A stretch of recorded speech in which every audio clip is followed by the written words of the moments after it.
What's up, ladies and gentlemen? Welcome to The Good, The Bad and The Stupid. It's Thursday the 2nd of July. Coming at you from a wonky video screen because my tripod is still playing up. Misses. I'm on about the tripod on my video camera. But I've got the elastic bands out, you know, the emergency elastic bands and a pencil stuck in the back of my camera tripod, not my tripod. That would hurt. Anyway, speaking of A&E, what's it called? The A&E, the doctors are all getting prepared. It's going to be like the first day of COVID-19. Well, not quite, but all the doctors now are all getting prepared for the fucking influx of drunken idiots to come in at the weekend on the first day of the pubs opening. It's going to happen. A&E is pretty much almost fucking awash with that on a normal day. So imagine on the first day that the pubs open, it's going to be fucking chaos. It's going to be like the Wild West in the A&E. They'll probably have to have bouncers up there and everything. Bouncers, security. It's going to be kicking off. People are just going to be having a great time, really. But, you know, a great time can always end up with... I remember once I was having a great time. I fell over and nearly had a taxi run over my head. So I was very lucky for that taxi driver to be fucking on guard and put his brakes on. And all it was I wasn't even that drunk, but I tripped over the curb. I was drunk enough to trip over the curb. But I fucking just saw a tyre right in front of my face, and believe me, I think about that every time I'm drinking now. It actually put me in a position where I'm careful at the very least, or at least I let somebody else walk on the roadside. I prefer to fall through a window than fall in the road. I've done that as well. Anyway, so Aristocrat. What's it called? A guy who's saved by beer. You got those people who are going to be injured and put in hospital because of beer. This guy was actually saved by a can of cider. Had his life saved. He's an aristocrat. Aristocrat. Don't know why we need to know that. He's an aristocrat, pal of the Queen. So what? But he basically was ran over by cows.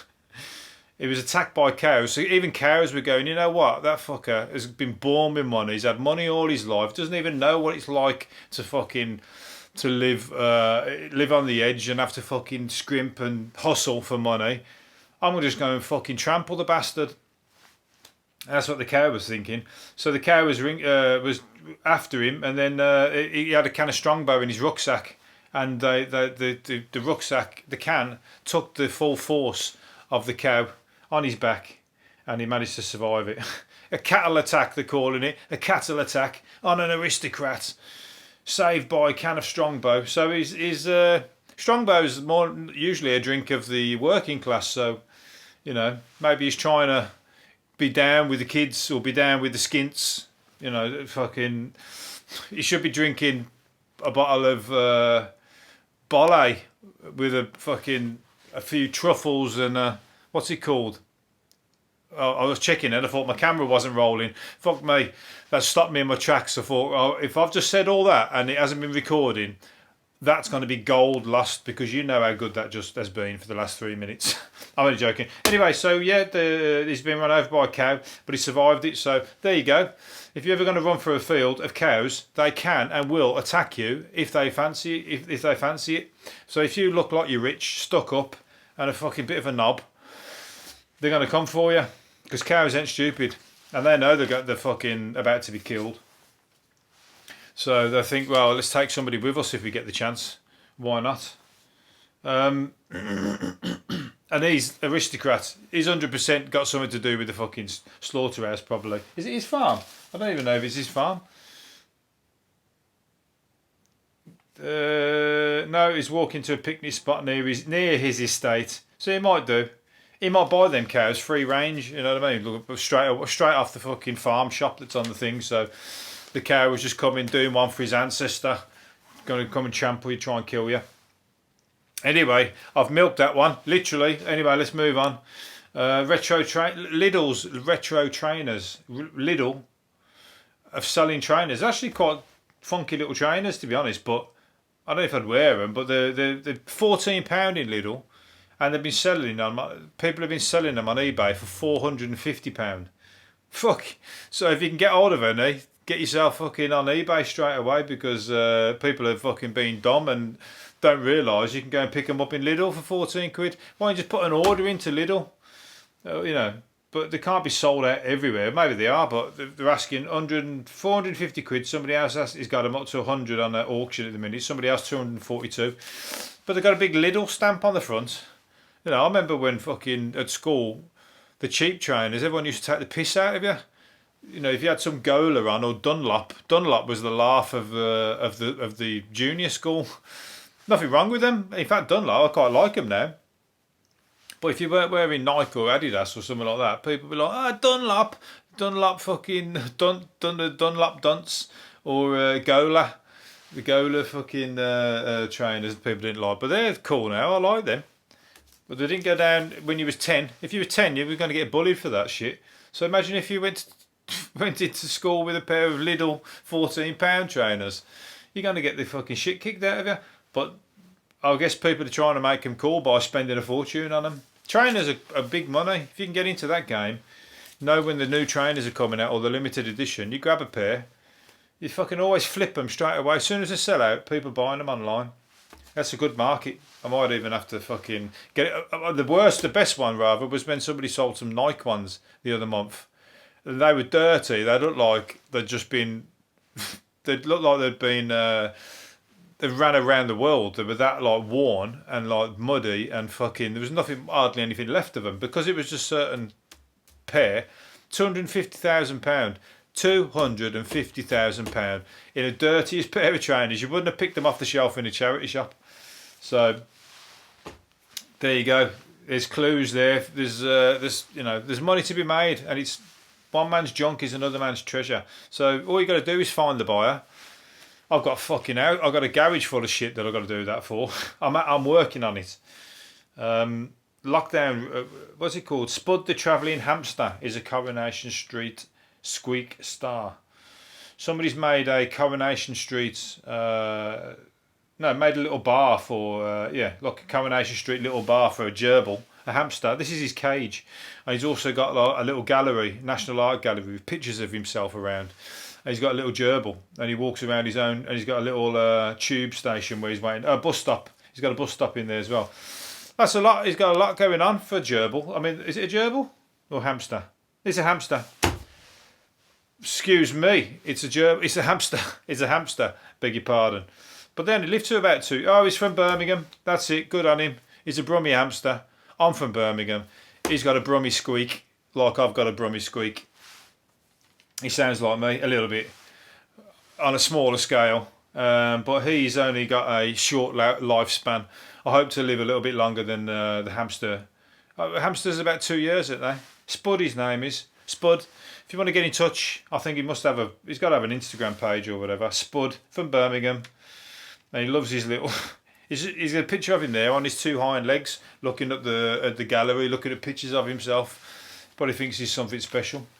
But he is, in my book. He's from Birmingham. Of course he's special. Not everybody from Birmingham is special. Just me, him, and a couple of other people. A hen. What's it called? This. Speaking of animals, I've not put these in any order. The chips are falling where they may, and they seem to just run in course. Luckily for you, otherwise this would be a very disjointed podcast, because I ain't got time to do that organising stuff. In fact, organising is probably one of my worst traits. I'm fucking terrible at it. So anyway, maybe that lends itself to this podcast. I don't know. Maybe not, because there's not a lot of listeners.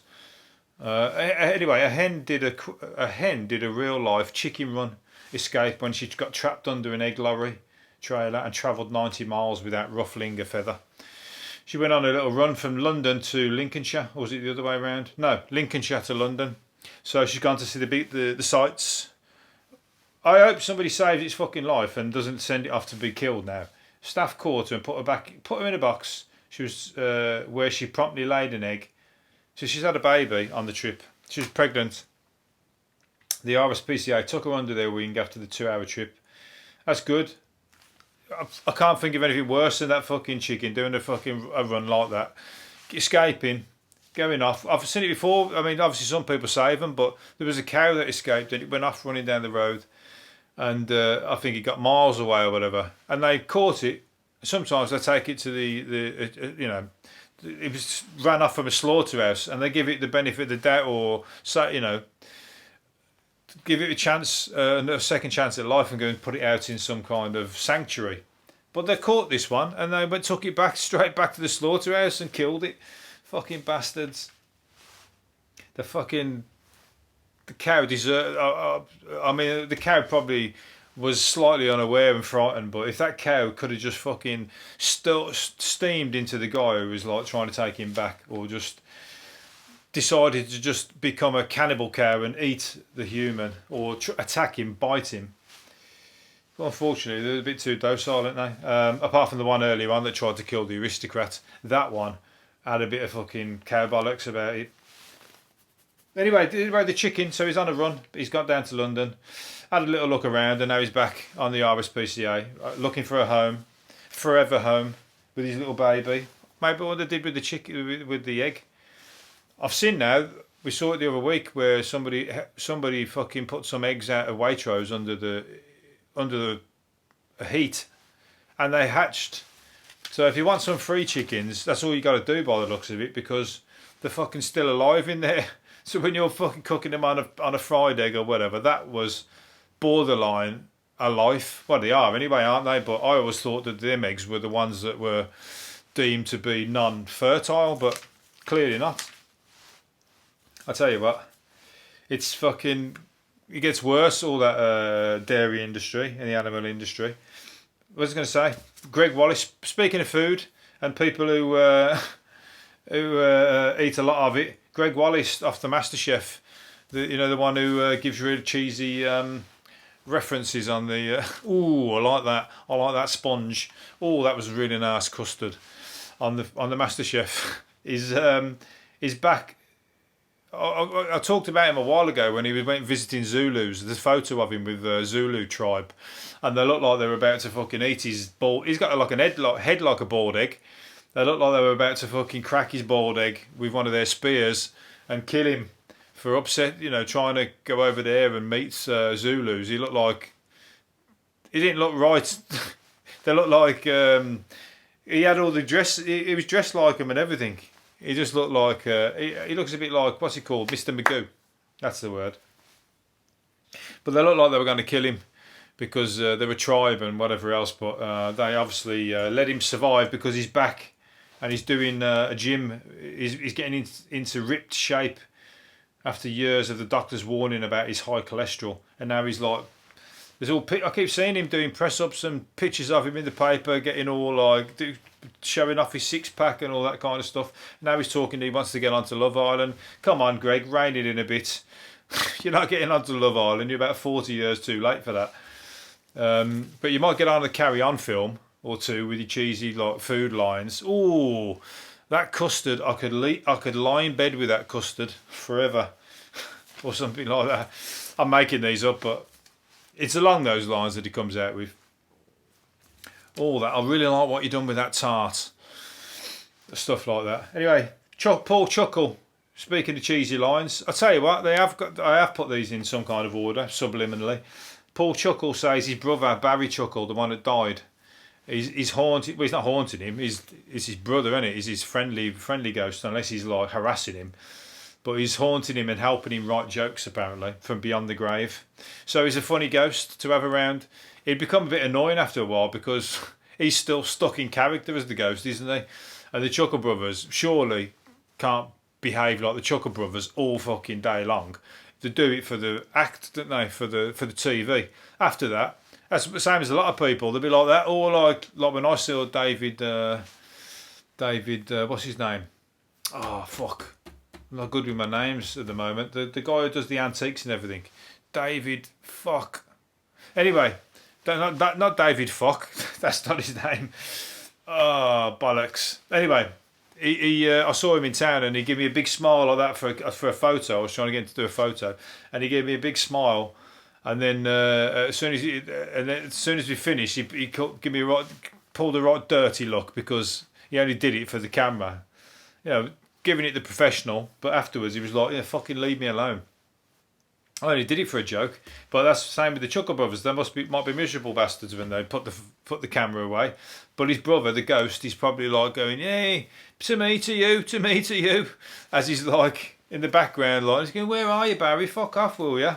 Just leave me alone. I'm trying to have some me time." I'm starting to fucking be glad that you died. Anyway, but they're quite funny anyway, and they're kids TV, but. Adults. How many times have you heard adults going to me, to you, to me, to you? That's like as famous as any line. Nearly as famous as Cannon and Ball. What's it called? Rock on, Tommy. That's a bit old now, but anybody else with Bobby Ball pulling on his braces, going rock on, Tommy, to Tommy Cannon, Cannon and Ball, and they're like a modern day version of the Chuckle Brothers. Anyway, I've got a ghost here, Dave the ghost. He ain't even half as funny as Barry Chuckle would be. He's more of a pervert ghost. He keeps listening in on my when I do sexual references on this podcast. He usually swings the door open. If you haven't watched one of my previous podcasts, you'd know about that. You better start. If you stick around, you might just meet him. He's been around. He might fucking throw something at me after saying he's not funny. I'm sorry, Dave. You're not unfunny. It's just you seem to only show up on the podcast when I'm talking about sex. Anyway, speaking of sex, Michael Jackson's daughter, Paris, has given up on trying to label her sexuality after dating a man that had a vagina. What the fuck? Is that... The sexual world is getting even more... I'm as open-minded as they come, but even the world is getting very strange now. There's men with vaginas... And that's not for her. I mean, she dated a man. He just happened to have a vagina. So I guess she's obviously been a lesbian. She's also, or gay rather. Had male flings, and now she's dating a man with a vagina. So she's confused as to what sexuality she is. Well, you just get around, don't you, by the sounds of it, and you're enjoying yourself. So I don't think you have to put a label on it. Why does somebody have to be something or nothing? Why do you have to be gay? Why do you have to be straight? Why do you have to be whatever? Can't you just have sex and that's it? You know, you don't have to call it anything, do you? I guess you have to, if you're married, you have to fucking pretty much obvious or straight with whoever's in the marriage with you. Otherwise, you know, we might be calling you Philip Schofield after he fucking didn't tell his wife for 35 years that he was gay. You know, pull one of those stunts. That's not comedy. That's fucking very, very, very far from funny. If you was the person receiving that news. Anyway, last one. Former Formula One boss Bernie Ecclestone. Talking of sex, former Formula One boss Bernie Ecclestone, he's still fucking having it at fucking 99, 89. I've just put 10 years on him. To be honest, he looks good for 89. But then he's a billionaire. Who wouldn't look good at fucking 89 for a billionaire, as a billionaire? Anyway, he's just had a baby with his 45-year-old, or his wife, who's 45 years his junior. They've just had a baby. So his baby is going to be looking up at... That's like a Benjamin Button, two worlds apart. You know, like the baby's like the one end of the scale, and the father's and the dad's on the far end of the scale. He's just about to born. He's just about to pop his clogs. But anyway, it's whatever. He's obviously taken some fucking, he's high on money. He's obviously got, he's stiff. He's still getting it up. He's still like, I expected Dave the Ghost to turn up now talking about sex again.